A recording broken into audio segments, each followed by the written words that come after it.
Shabbat, Shalom everyone. This week it is going to be Shabbat, Parshat Tisa. Here I am speaking live from the city of Eilat. Right behind me, the most gorgeous roundabout and gorgeous palm trees. I love this area so much. It's actually a place where my in-laws live. And just took my kids on an outing here and going to share over some words in regards to Parshat Tisa. So friends, what's going on in this week's Parsha? We learn at the start of the Parsha all about the Machatzit Shekel.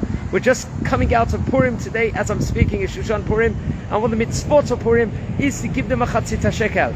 And in this week's Parsha it relates over that everyone in Am Yisrael has got to donate the same amount of coins as each other, whether a person is extremely rich or extremely poor or is of a medium wealth. They've all got to contribute an equal amount of money, of kesef, within regards to donating it to the Mishkan, what later on will be the Bet HaMikdash, or whatever we can call this prestige sanctuary.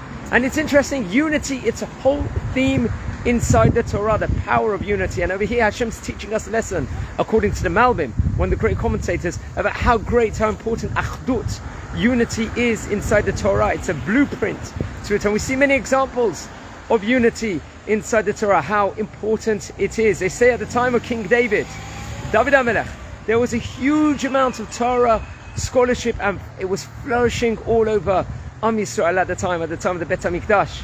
However, if we compare that time period, the problem at the time of King David was sometimes when they went out to war, they failed in war. Why? There was so much Torah learning, Torah protects. And then when we look furthermore at the time of Achav, who is deemed as not a righteous king, at the time of when King Achav went to war, they were victorious on many occasions. Why is this so? Why is this so? So, according to some of the commentators, because at the time of King David, the unity was not there. The Achdut wasn't at its zenith level. However, at King Achav's stage, at that stage in time, despite a lot of people were doing avodah zarah and different transgressions against Hashem, there was a unity by and large among the Jewish nation, and that protected Am Yisrael at that stage in time. So we see also at the time of there was two different time periods. There was the time of the Bavel, the time of when they built the tower of Bavel. At that point in time, why didn't everyone get destroyed like at the time of Noah?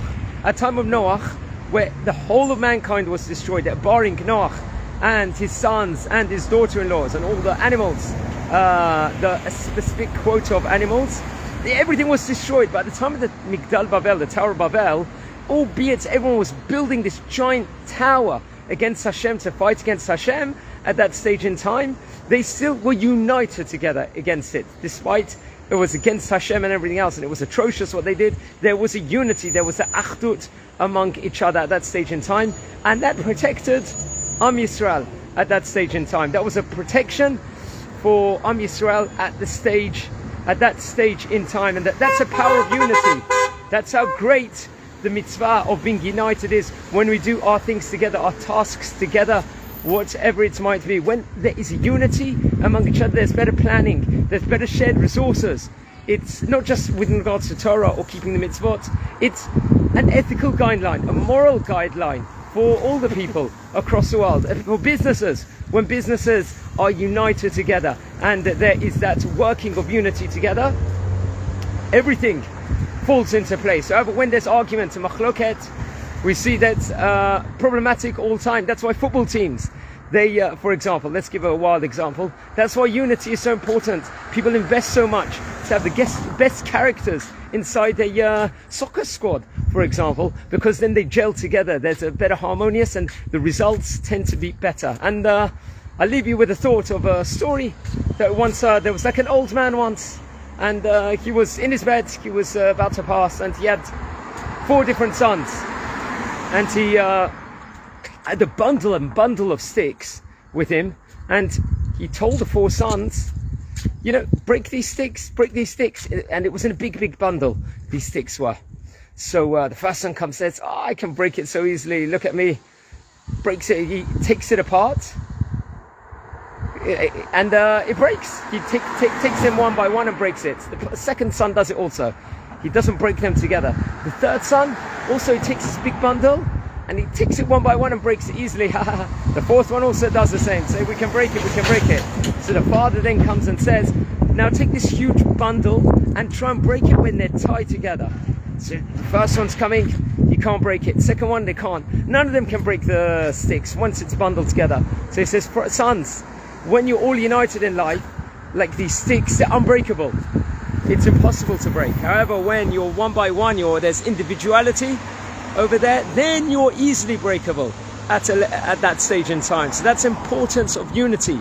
The power of being united is absolutely phenomenal, and we learn that from this week's Parshah with regards to the mitzvot of donating the coins to the Bet HaMikdash, to the Mishkan, as it's related over. So guys, that's how it is. We've got to see it's a time of Purim at the moment. It's a time of unity. It's a time where if we've got bad relationships against other people, we've got to build bridges. We've got to give the mishloach manot, not to the person, our best friend necessarily. It's got to be maybe the person we don't like so much. That's what it's got to be. We've got to try and invest on the people that maybe do irritate us a bit and try and mend relationships with us. And that's the power of unity, the mitzvah that one gets when we are united and we work with each other, whatever it might be in any shape or form. Guys, I want to wish you all an awesome Shabbat. I would like to dedicate this Lilu Nishmat Yoram Ben Miriam, who sadly passed away 4 years ago this week. And guys, have an awesome Shabbat and be blessed. Enjoy. I'll leave you with some scenes of this awesome area. You know, it's a place I come and visit a lot. Very, very religious city. All these plants over here. At a time we're about to come in the middle of Rosh Chodesh Adar. We're only 30 days at the moment away from Pesach. That's one of the main simchas of Shushan Purim. We are now 30 days close, only 1 month close to Pesach, the festival of Pesach. Guys, Shabbat Shalom. Bye.